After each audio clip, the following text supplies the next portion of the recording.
Let's kick it off with capitalism. It's a pretty straightforward concept for most of us. You produce or you provide goods and services that other people want, they buy them from you, and then you buy from others, and hopefully you actually make a profit. If you do, you can choose to reinvest in your business, to grow it, hire people, or actually just spend money and enjoy some of the fruits of your labours. Success in that business revolves around satisfying the needs and wants of others. The more you do that, the more money you're going to make. Now, one would presume, and it's a big presumption, but I'm going to make it, that most business owners are actually capitalists. Otherwise, there's no real purpose to their process. I mean, why risk your time and your money not to make a profit? Doesn't make any sense.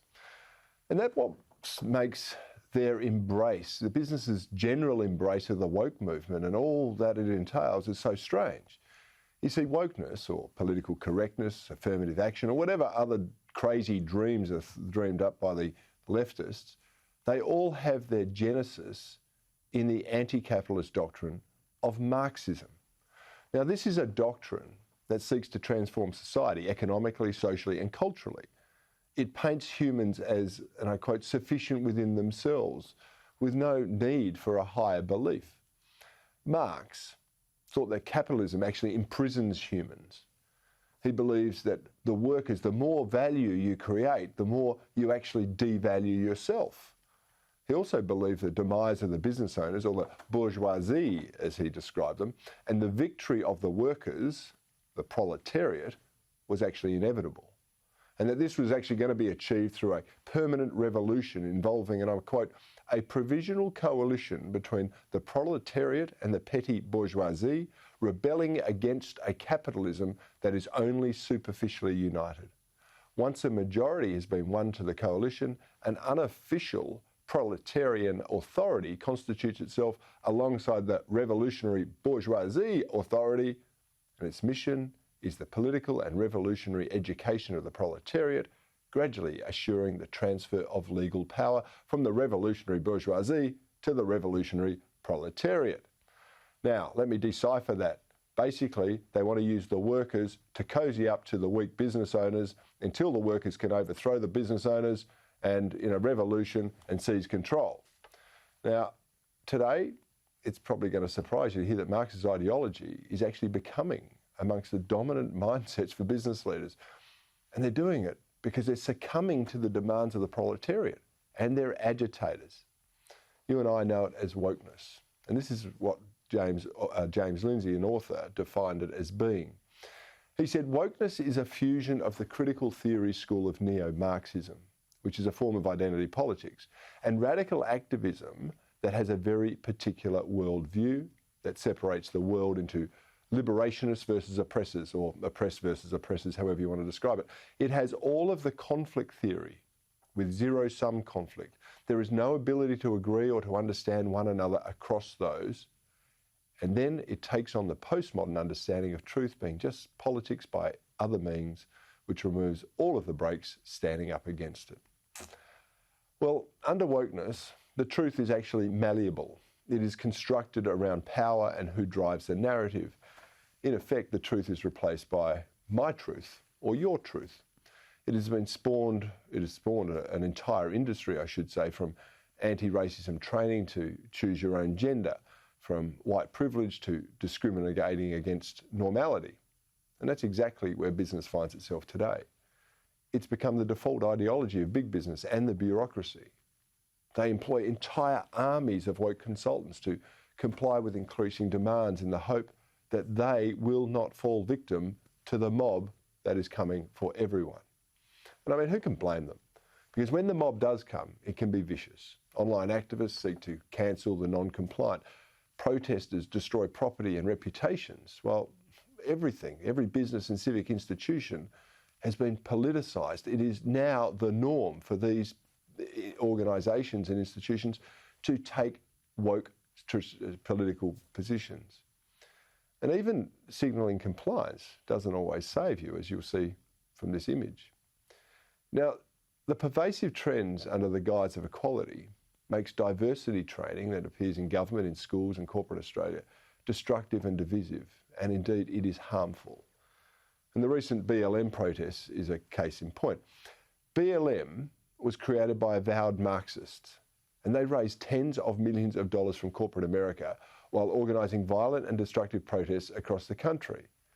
And it's just a coincidence that one of the founders has invested her personal wealth into a multi-million-dollar personal property portfolio, which I will point out are mostly in white-dominated neighbourhoods. And in Australia, well, the corporate and business elite did much the same. They tipped in millions to create a movement built on Marxism with actually no real applicability to our own country.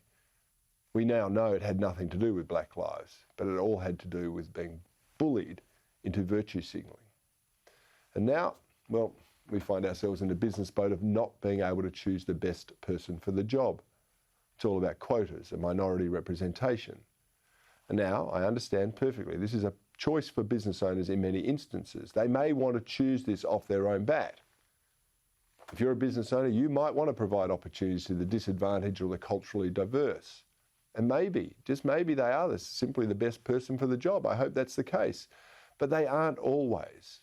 And that doesn't stop the woke warriors. And today, if the best person for the job happens to be a white, middle-class, heterosexual male, you can bet London to a brick they're likely to be discriminated against on the basis of those characteristics by the woke business. And that brings me to why would consulting firms like KPMG ask their applicants about gender, pronouns or sexual preferences in their application process? Now, I thought, silly me, that employment law was meant to be blind on those and other matters. Apparently it's not. And the problem with this is that if you don't comply, you're actually going to be targeted and your business will suffer.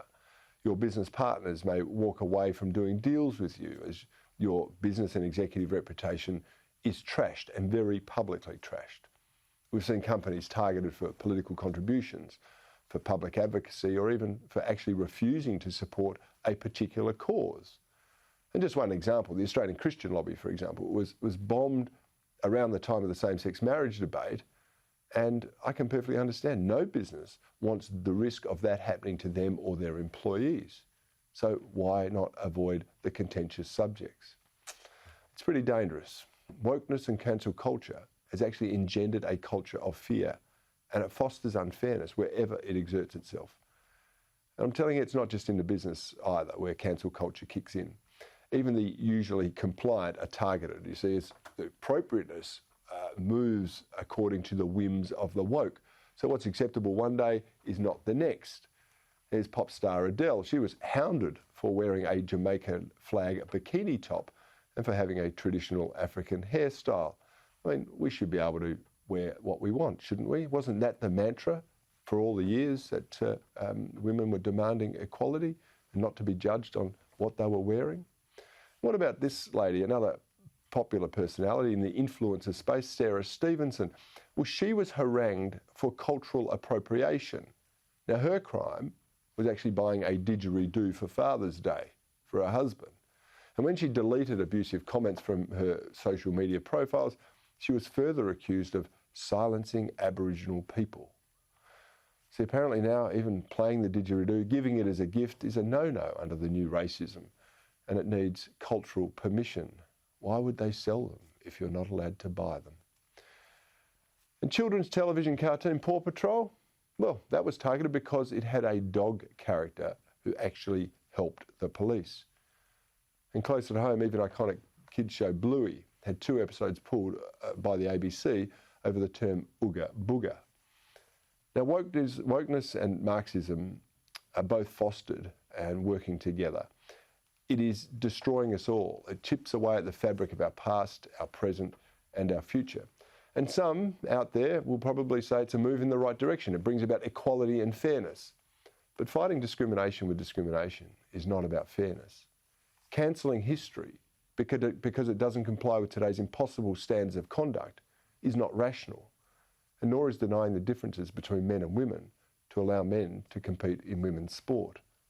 And yet this is where we find ourselves, as we feed the beast in an attempt to appease it. And the only hope we have is that it will eat us all last.